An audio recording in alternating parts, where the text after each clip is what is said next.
Stand by for your dispatch, 1,100 meters. Good luck to all of you. Gates open. They're up and racing. Pure Diva together with Count Medicis. Moving a party out series. Kita na sure. Then comes Hold That Fantasy. Sant Antony.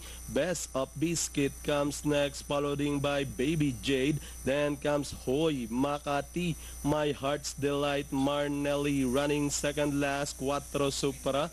And Rio de Honor is running at the tail of the field. Past the last 600.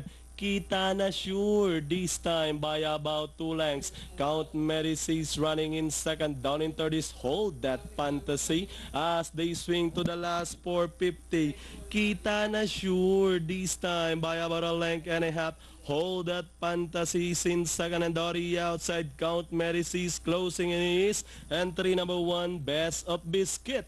With the last 150 more to run. Kita na sure this time by about 4 lengths. Hold That Fantasy remains in second. Best of Biscuit, Count Medicis, and finally it's Kita na sure. Hold That Fantasy, Best of Biscuit, close between Quattro Supra, Count Medicis. Then comes My Heart's Delight, Sant